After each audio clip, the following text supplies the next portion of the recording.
We would like to inform all the participants that today we have two guests from Canara Robeco Mutual Fund.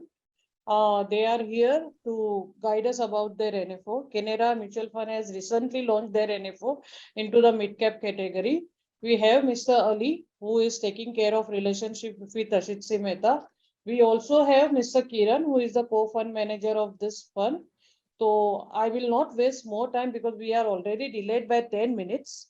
I am handing over to Ali to say a few words about Kiran, and then the call will be handed over to Kiran, sir. Over to you, Ali. Thank you. Thanks, Ali, and thanks, ma'am. I'll start off with the presentation. Uh, in the presentation, I'll try to cover these 5 key points. One is first is to understand what are mid caps, how we are looking at mid caps.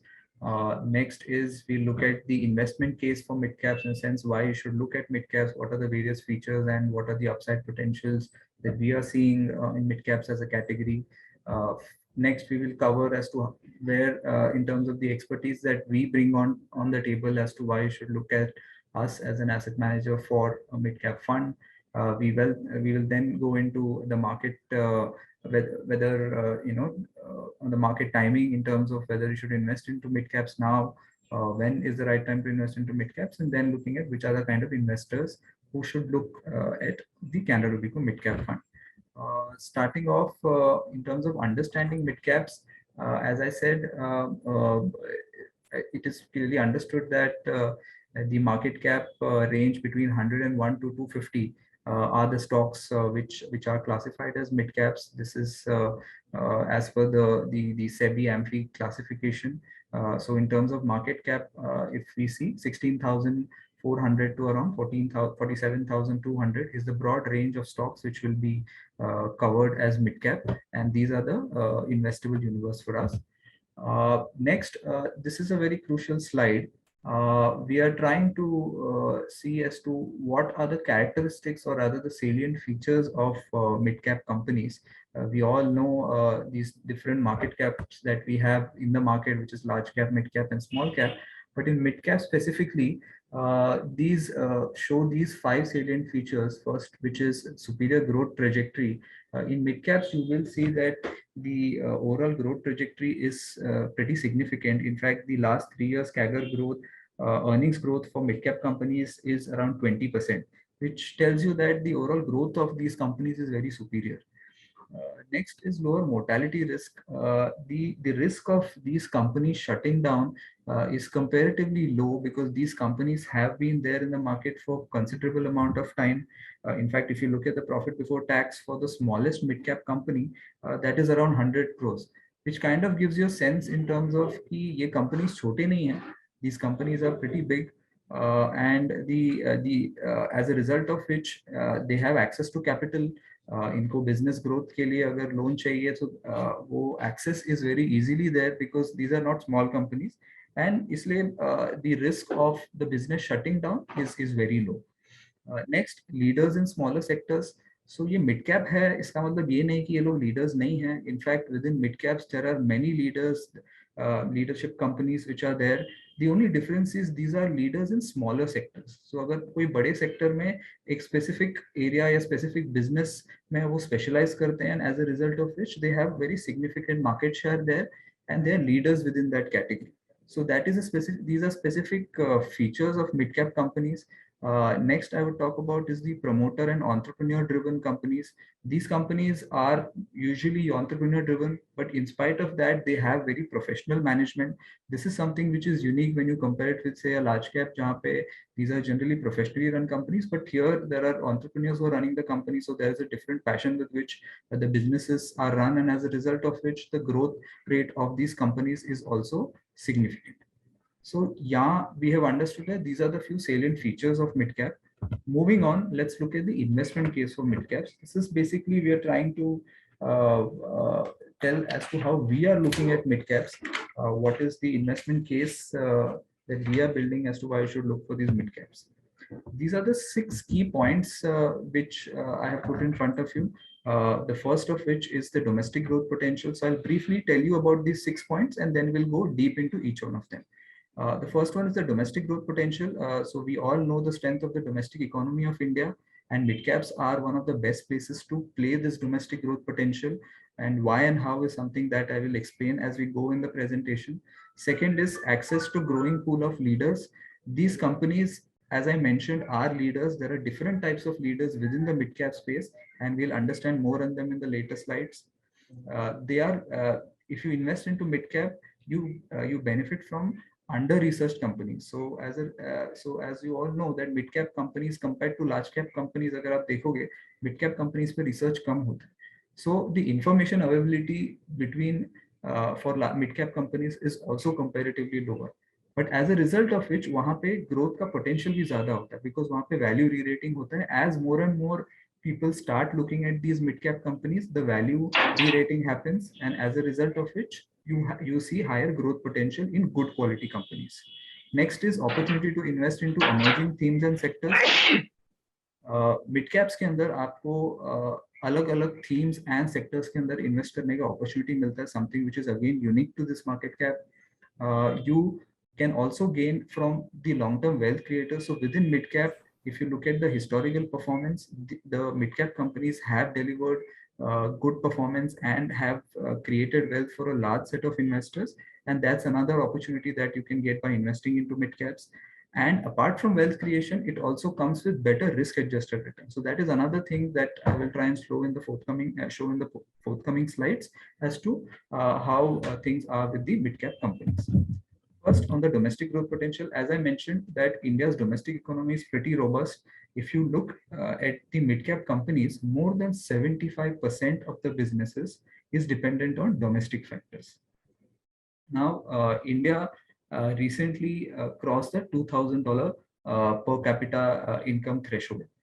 This threshold is very important in an economy, because what we have seen is, compared to other countries, other emerging countries also, once you cross the $2,000 per capita income, the opportunities that open up in terms of the investment, the savings by people who are a part of this country, the growth potential is significantly there. What we have listed are 5 key points within this domestic growth potential which can be there. So favorable demographics. Almost we are adding 35 million graduates every year. We are seeing a significant addition of labor in this country. We are having younger population compared to the other countries, as a result of which the opportunities in sectors like consumption, insurance, real estate, the opportunities within these sectors is significant. And India is a very distinguished market, because we are seeing the maximum addition of labor force which is there. Globally, agar dekhenge in the next 10 years, apart from Africa, India is adding almost 20% to the overall workforce. And ये सब आपको favorable demographics में दिखेगा, because as more and more people come into the market for work, there is more kind of opportunities जो generate होते हैं. Next, अगर आप देखोगे increasing urbanization, 34% of India is urban population in India. But अगर आप compare करोगे with other emerging countries, वहाँ पे they are at 50%. So see the growth potential which is there, जहाँ पे as more and more part of the population starts becoming urban, there are more and more opportunities which start coming up. The opportunities can be seen in sectors like housing, because as people are turning urban, more houses will be built. There will be demand for more rental houses. There will be people who want to buy these kind of houses. Building materials ka demand aayega, because you will have to create highways, you will have to create infrastructure. As more and more population shifts into the urban cities, connectivity needs to improve. Retail and transportation sectors mein opportunities aayenge, because once you start getting urbanization means what? It means malls, it means more highways. So as a result of which, retail, once you go into malls, you'll start buying more products, you'll start shopping more, you'll start watching more movies. So these are the kind of sectoral beneficiaries which are there.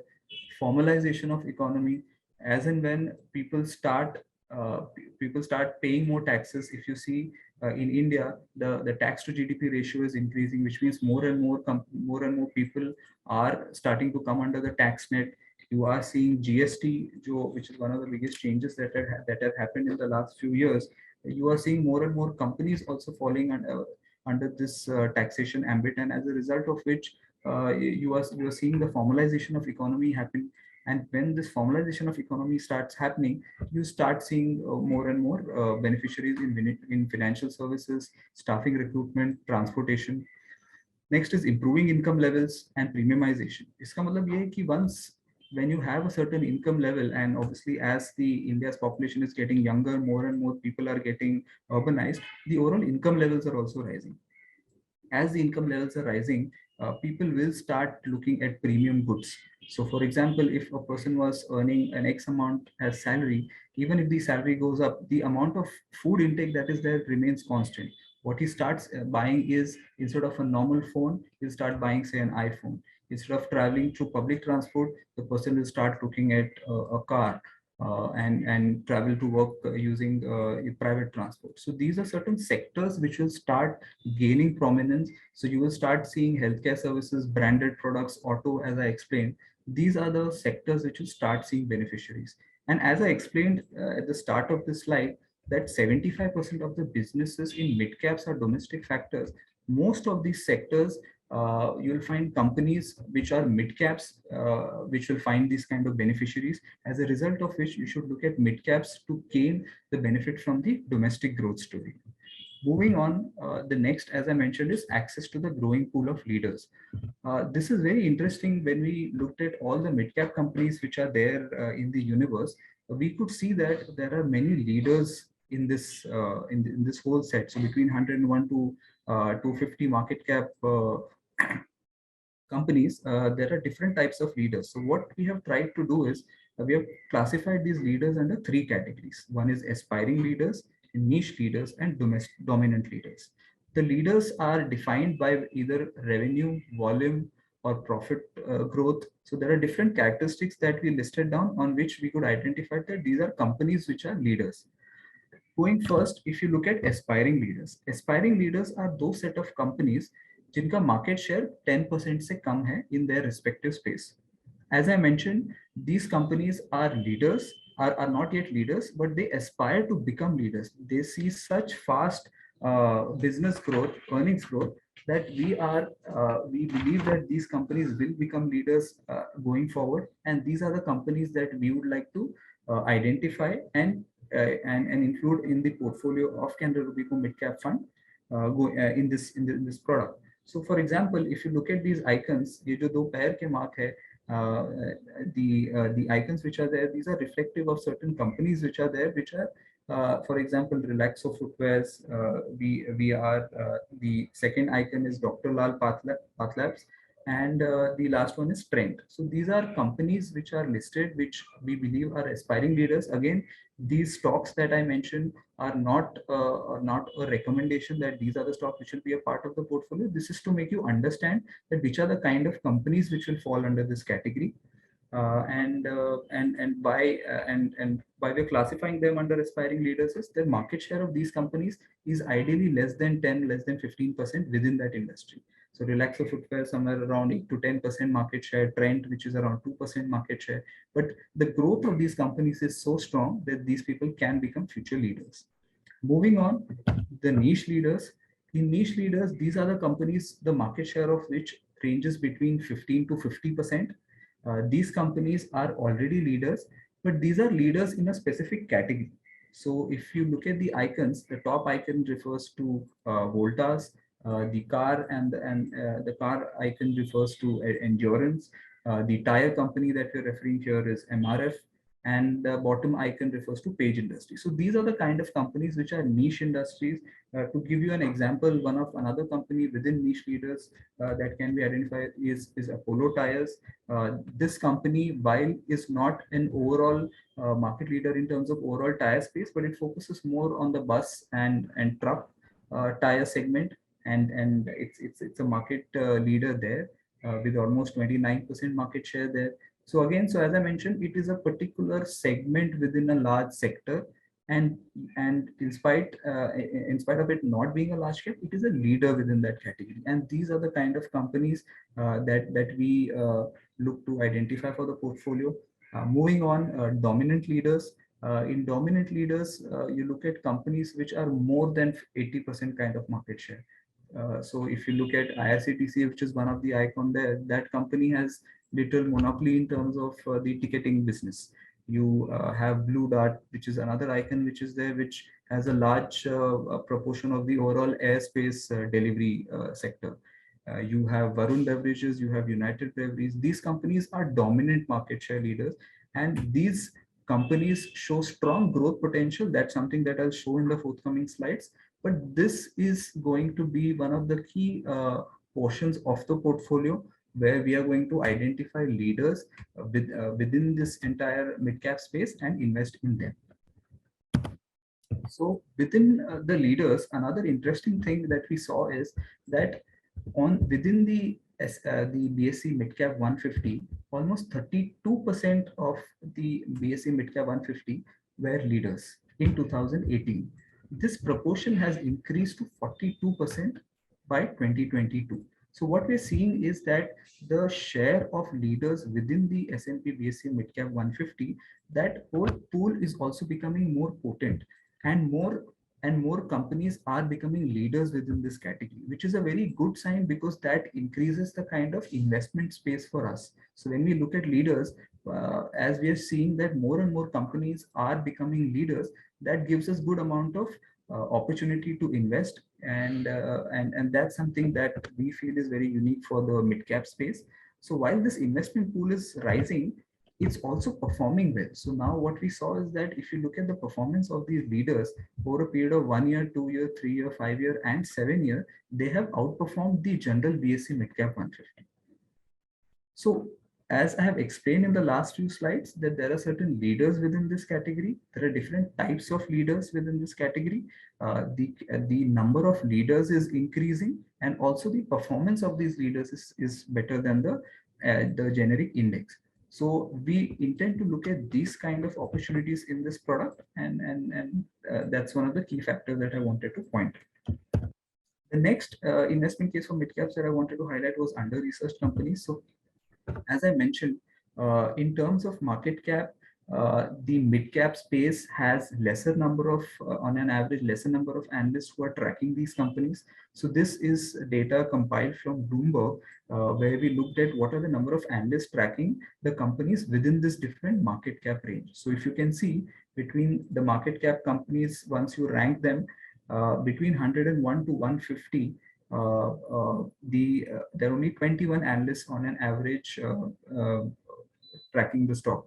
If you look at between 201 to 250, only 13 analysts on an average are tracking the stock. So if you see, compared to large cap, where almost 30 analysts track a particular company, in mid caps only 15 on an average people kind of track the company. So which basically tells that there's a lot of space for re-rating. There is a lot of space for discovery of value in particular businesses, and this is the key point which allows us to invest into companies and gain from growth. So once these companies start becoming large cap, once more and more research is available, more and more investors come into these stocks, and that is when you see a growth potential which is there. And that's something that we feel is a very important characteristic for midcap, that these are under researched, and once they start getting adequately researched, you see the growth potential there. Next, opportunity to invest into emerging themes and sectors. I will not dwell more into it because I covered quite a bit when I talked about the domestic growth potential. But in mid caps, what happens is you find different themes and different sector beneficiaries as a result of how the kind of businesses that these companies are into. For example, as we see financialization of savings happening, which basically means that when people start investing other than fixed deposits, as you know, the overall penetration of people investing into equity or mutual funds is lower. As that increases, as more and more people start financializing their savings, you will see these kind of businesses, the kind of companies which will start seeing earnings growth. For example, advisors, AMCs, product manufacturers. So these companies will be one of the emerging themes as we go ahead. And within mid caps, you will find a lot of these opportunities which are there. Similarly, discretionary consumption, which is QSR chain, which is quick service restaurants, many of these companies which are now listed as well, these companies are within the mid cap space, and these themes, if you want to play, mid caps is the place where you can play them. And I will explain this point even further if you look at the next slide. In the next slide, what we saw is that we looked at multiple sectors and what their weightages were when you compared it in the large cap versus the mid cap zone. So within mid caps, if you see sectors like materials, capital goods, automobile components, these have a very large proportion in the mid cap index compared to the large cap index, which means that we, for the mid cap fund, we are able to invest into these sectors. And we have a larger you can say a playground there, because there are more allocation to these sectors in the index. In fact, if you go further lower, there are certain sectors which are not even present in large cap, and you have an allocation for that in mid cap. So on an average, if you see total these sectors within large cap, there's only 28% allocation, but within mid cap, you see these allocations are 64%. So if you want to play these sectors, if you want to play these themes, mid cap is the place where you can do that, which is again the reason why I'm saying mid cap has a very unique positioning, and this is one way of showing it. The other important point that I wanted to highlight is within large cap, energy, IT, and financials. These are almost more than almost 50% of the entire index, these three sectors. But when we compare that in the mid cap index, that comprises only 17%, which basically allows for exposure towards other sector. There is a lot more diversification that you can do because you are not concentrated on only 2 or 3 sectors, which is a very critical point, because as you diversify, that lowers the risk in the in that asset class. So that's another key point to look as to why should I look at mid caps. So we saw that there is a domestic growth potential, there are leaders, and there are different types of themes that I can play in the mid cap index.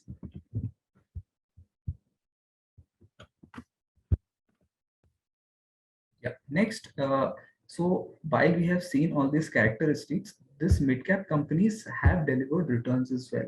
So here, while I will not go in detail, these are certain examples that we had put in for a particular building materials company. We tracked the profit growth of this company. We also tracked the stock price of this company, and we saw that between 2018 and 2021, when the market cap of this stock was between 10,000 to 35,000 crores. We have taken 10,000 to 35,000 crores because that is on an average the definition, or rather the range at which the mid cap companies were there. So on an average between 10,000 to 35,000 crores, the market cap, when it is there within this range, it is usually a mid cap company. So if you look at this period, the PAT growth around this period is around 21%, and the stock growth is around 30. The stock price growth CAGR was around 31%. So just see the sharp performance that most of these that this company has had during the period when it was mid cap. There are similar companies in the pharmaceutical. There's another domestic focused pharmaceutical company which again exhibited the same strong growth between 2016 to 2021, when its market cap was ranging between 10,000 to 35,000 crores. Just look at the PAT growth, which was around 40%, and the stock price growth was around 47%. One more example of a tire manufacturing company, which again saw a very strong PAT growth of 40%, and the stock growth was around 75%. In all these three examples, if you have noticed, the stock price performance has been higher than the PAT growth. So another way of looking at it is that if you look at companies with strong earnings visibility, with strong profit growth, the stock performance usually follows. And that's something that we wanted to highlight, that there are certain companies which show these characteristics, and those are the companies which we aim to identify in this portfolio. On an average, if you see, the mid-cap company PAT growth has been higher than the on an average PAT growth of the S&P BSE 500 companies. So again, you see that the mid-cap companies usually outperform the generic market in terms of the PAT growth as well. So apart from stock price growth, you're seeing the PAT growth also doing that. Another key factor to look is whether the financial health of this company is good. So if you look at the return on equity for the mid cap companies, for the S&P BSE 150 mid cap companies, it's increased from 16% to almost 18% now. It's been a strong improvement. And even as the ROEs have improved, the overall financial health has got better because the net debt to equity levels have fallen down. In fact, the interest coverage ratio has increased, which means that from a financial health perspective, these companies have improved their condition. Now, has the good performance led to good stock performance? The numbers speak for itself. I don't even need to explain the slide where a 1 lakh investment in October 2012, the value of that was 5 lakh 13,441. If you invested in the S&P 150 mid cap compared to the BSE 500. So this clearly shows that it has shown a higher CAGR growth, as you can see here, 17.8% versus a 14% CAGR growth in BSE 500. So apart from good, strong profit performance, that is reflected in the stock price performance as well. For people who also look at SIP returns, which is very crucial for retail investors, the returns has been uniformly higher than BSE 500 within 5 years, 7 years, and 10 years, more than 20% growth, whereas in the last 3 years, it has been 28% growth. So we have seen that these are good return generating companies, but do they have risk? It would be wrong to say that they have no risk. Yes, there is some amount of volatility in mid-cap companies, which can be seen from the standard deviation and the semi-standard deviation. Standard deviation tells you that mid-caps are more volatile. But if you look at the Sharpe ratio, which basically tells you that the return generated even with the higher risk is higher, which basically tells that it is able to deliver better risk-adjusted returns that the returns generated for every risk taken is higher. Same is the case if you look at semi-standard deviation, which basically tells the volatility on the negative side. So even on the negative side, you have seen that they have generated better returns even for every risk matrix that they have taken. So broadly, yes, in terms of volatility, mid-cap is slightly volatile, but it also provides better risk-adjusted returns, which is very important for investor, both small and big. Another thing is the lower drawdowns. Drawdowns basically means that how much negative returns has this asset class given, or rather this market cap investment has given. If you look at 3-year rolling returns over the last 10 years, you have been negative only if you do a daily rolling of this for a 3-year period for the last 10 years. Only 10% of the time your returns have been negative, which basically means that over a 10-year period, it's not more than 90% of the time your 3-year returns has been positive. If you increase this to a 5-year period, if you do a 5-year consistent investment and if you track it for the last 10 years, only 2% of the time your 5-year return has been in the negative. Otherwise, 98% of the time your 5-year returns has been positive. This basically tells that this asset class requires a longer duration of investment. In fact, for Canara Robeco Midcap, we are specifically are emphasizing that you look at investment with at least a 5-year investment horizon, and the returns there are significantly more attractive. Now, I've talked about mid-caps. Let's look at what we bring to the table. Canara Robeco Mutual Fund, I'm sure most of you are aware. We have been in the mid-cap space for more than 15 years with one of our product, which is Canara Robeco Emerging Equities. The track record of that is easily available. I'm sure you have already witnessed. But while returns is the front end of it, what goes behind is something that I want to focus on as to what has brought out that performance. I will focus on the investment process that we have, which is both top down as well as bottom up. We are a very process driven organization in terms of the investment thesis that we have. We look at macro themes, we look at bottom up stock selection, but for us it's very important that we follow the process. We have a 15-member strong equities team with 7 analysts covering almost 280 companies. So our coverage is pretty strong. We focus on companies which show clear earnings visibility. We do not get swayed by market performance and just look at stocks which just without any fundamentals. We don't invest in stocks without any fundamentals. It's very we have strong risk management policies.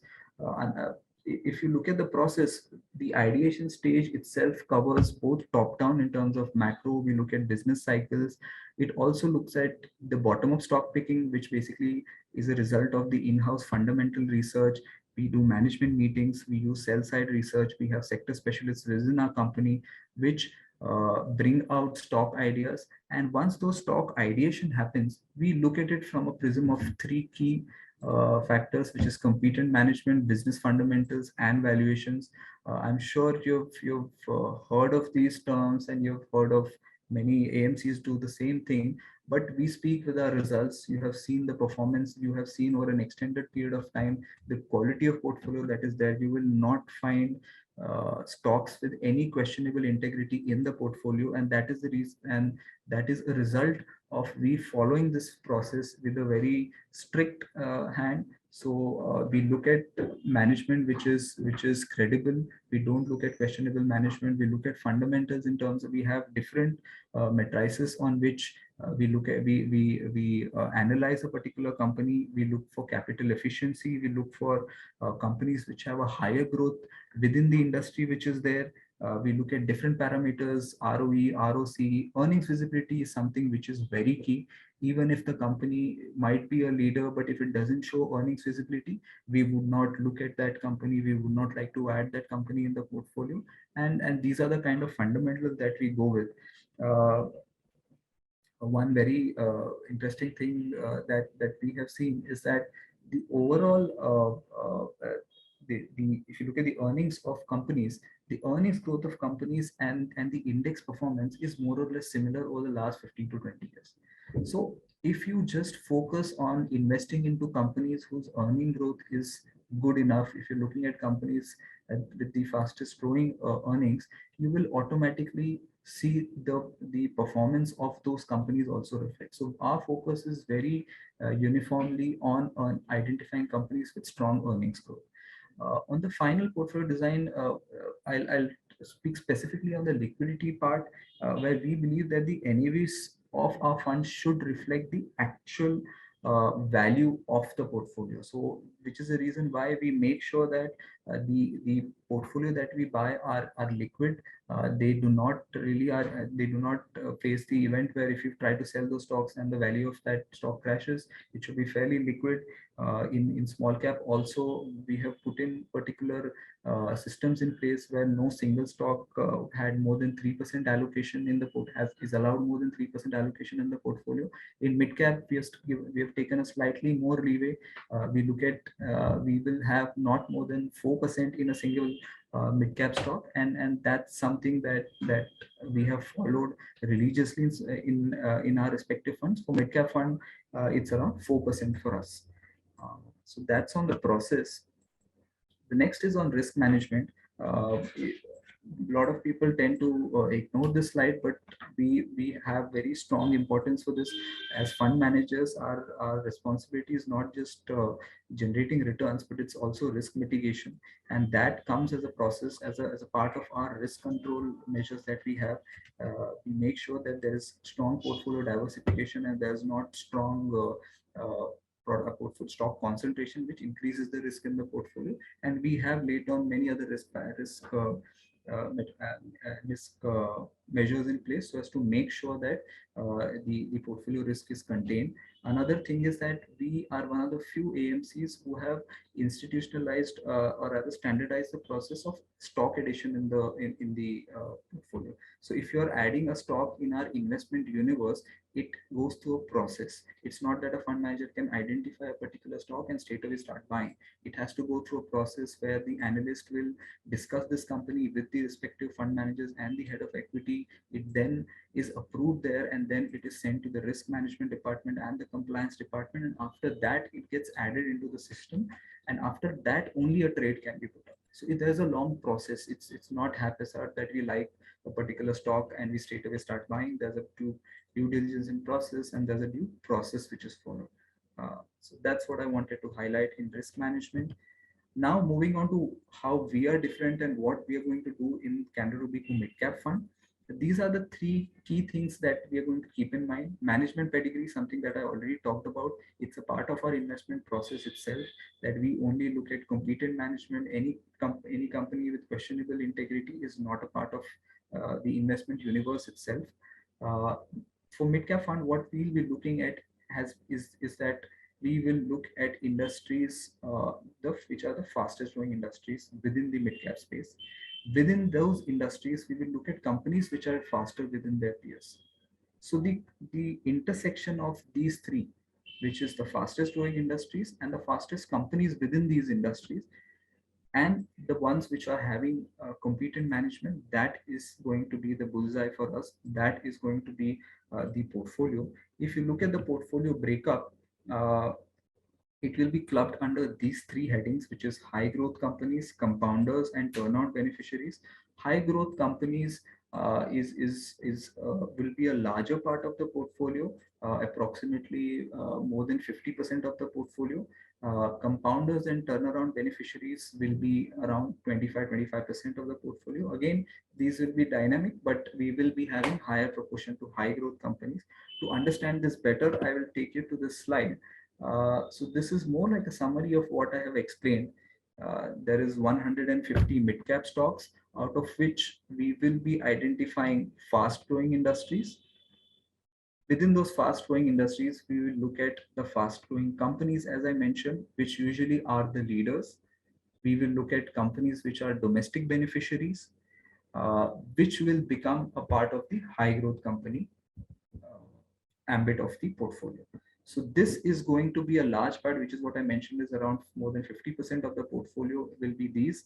Again, just to highlight that, do all leaders become a part of the portfolio? No. Leaders where we don't see earnings visibility will not be a part of the portfolio. There would be companies which fall under domestic beneficiaries. But if we see that there are challenges in terms of earnings growth, ROC, ROE are not up to the levels that we believe is attractive, we will not look at those companies. But usually when you see leaders, you will find that these companies are generally with attractive earnings visibility, which is the reason why they capture a large market share. So that will be a part of the high growth companies. Apart from that, we will look at steady growing companies, which will form a part of compounding companies. The steady growing industries, usually you will have companies which are basically growing at a very steady pace of 10 to 12% growth. They do not have volatility. They generally take the entire industry with them. You will see the growth of these companies benefit the entire industry, and these are pretty stable. So this will lend that stability in the portfolio, whereas the high growth companies will be those high growth companies which can have some kind of volatility. So the compounding companies will give you that stability in the portfolio. Next is the cyclical companies. So there will be a portion in the portfolio which will have cyclical companies, which basically are sectors or companies which were out of favor, either because of the industry cycle or the economic cycle. There could be companies which are seeing are seeing changes in terms of a new sector is coming up, and you were seeing that those things were not in favor, and these companies are now starting to, we feel that these companies are attractive now. So those will form a part of the cyclical companies. There is certain regulatory changes that happen which suddenly bring particular sectors or particular companies in focus. So those form a part of these turnaround companies. A combination of this will be what we will do in Canara Robeco Mid Cap Fund. Another thing is exclusions. We believe that not only what goes into the portfolio is critical, we are very clear of what doesn't go into the portfolio as well. So as I mentioned, any ambiguity on the integrity of promoters or the business is a no for us. We wouldn't invest in those companies. If there are companies which are not able to generate free cash flows across cycles, 1 or 2 years is fine. But if you see that across cycles, this company has not been able to generate fresh cash flow, has been more, there's unnecessary leverage in the companies, a lot of debt which is there. So we stay away from these companies. I mentioned that earnings visibility is very important. So low ROE, low ROC businesses are something that we don't look at. These are just one of the few factors that we have listed down that is a clear exclusion for our portfolio. There are multiple other factors as well, but these are the most important ones. Now, why is it important that you have an asset manager look at investment into mid caps? If you see, we saw very peculiar things in if you look at the top 30 stocks and if you look at the bottom 30 stocks within the BSE mid cap 150, the performance is significantly different in a financial year. So as you can see in FY13, the top 30 stocks on an average gave 75% returns, whereas the bottom 30 gave minus 34%. So it is very important that you're on the right side of your selection is pretty strong. Otherwise, you could end up on the negative side, and the difference between the top and the bottom is almost 50%. So there's such a large variance in terms of performance, and it's not only in stock. If you look here, it's also on the sector selection. So within sectors also, the bottom three and the top three is having a very large variation. So it is very important that you're in the right sectors. Your understanding of business cycle, industry cycles is very clear and good, which basically enables you to do the right investment, and as a result of which can have a good amount of impact on your returns. In terms of fund positioning, the mid cap fund is positioned between the large and mid and the focused equity fund. Our track record in emerging equities is well known. Emerging equities now is a large and mid cap fund, but the Canara Robeco mid cap fund is solely focused within the mid cap space. So investor looking to gain from the mid cap benefits that I listed earlier, Canara Robeco mid cap fund is the fund to look for. Then the very important question of when should I invest into this? What we believe is that time in market is more than timing the market. Again, I'm sure this is something that you have heard, but if you look at actual numbers as well, so what we looked at is that within the mid cap 150, if you would have done SIP investment, the SIP return, if you would have started at the peak of Jan 2008, which was the subprime crisis, or if you would have bought it at Feb 2009, which was the bottom of that crisis, the returns is similar. The return differential would be seen only in the initial years of investment, but if you invest over a longer period of time, the difference hardly matters. If we have cited multiple examples of August 2013 bottom or 2017 peak investment, December 2017 peak investment. Regardless of where you invest, over a longer period of time, you make very handsome returns of more than 15%, which is something that an investor should be focused at rather than thinking whether now is a good time. You should think from a long-term perspective, and if you are disciplined in your investing, the returns will follow. Well, that was SIP. Even if you look at lump sum investment if you look at over a 15-year investment horizon, even if you try and time the market thinking that I will invest when the market falls down and I will not invest when the market is high, even if you miss out 10 best months over the last 15 years, the CAGR returns fall from 12% to 3%. Even in the last 10 years, if you see, if you miss the 10 best months, the returns fall from 10%, from 18% CAGR to 8%. So the differential here is significant of trying to time the market. So we believe that disciplined investing is the way to go. In mid cap, we all know that the mid cap space is very attractive. So the returns will be there if you follow disciplined approach. Last, if you look at the investor suitability, as I mentioned, it's meant for investors who are looking to invest into mid caps as an asset allocation. I mentioned that this investment should be for 5 years at least, and you have seen how the returns improve, how the returns are if you look at it from a 5-year investment horizon at least. I showed only 2% of the time where the returns is negative. There is volatility, as I said, but there is good risk adjusted returns in mid cap. So while people should be aware that there is volatility, markets will throw up volatility from time to time, but if you stay disciplined investing, the returns are there, and you would need to have some patience while investing in this asset class. This is broadly where I'd like to stop and thank everyone for giving me time to present the Canara Robeco Mid Cap Fund, and I'm happy to take questions if there are. Thank you very much, Kiran. It was such a wonderful presentation. You have explained in details.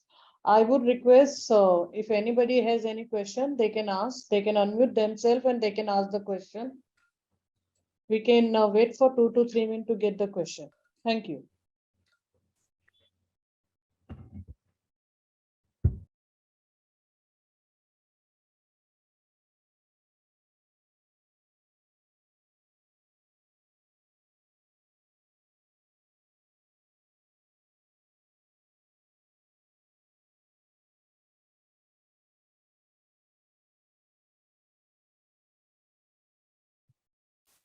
Anybody wish to ask the question, they can use the chat box also. They can post their question into the chat box. Kiran, I have a question to you. I mean, what is the debt equity ratio you are looking into this in stock picking? Hello. Debt equity ratio. So for a, I mean, in general, like you said, the growth and all that. So I was just asking about on that side. No, there is. Yeah, so there is no targeted debt equity levels that is there. So as I mentioned that any companies which have high leverage wherein we don't see an earnings visibility, those are the companies which we will think before investing. But I wouldn't comment to say that this is the debt equity level which makes us comfortable. There are many other factors which also will be there, where if you look at companies with proper earnings growth, ROC and ROC, then those are the companies that will be there. So no particular level is what I would like to say. Okay, thank you. Yeah. Anyone wish to ask any question? Acha, one of the question we have received is what is the last date of this NFO? It's 25th of November. 25th is the November, and one question we have received is, okay, fine.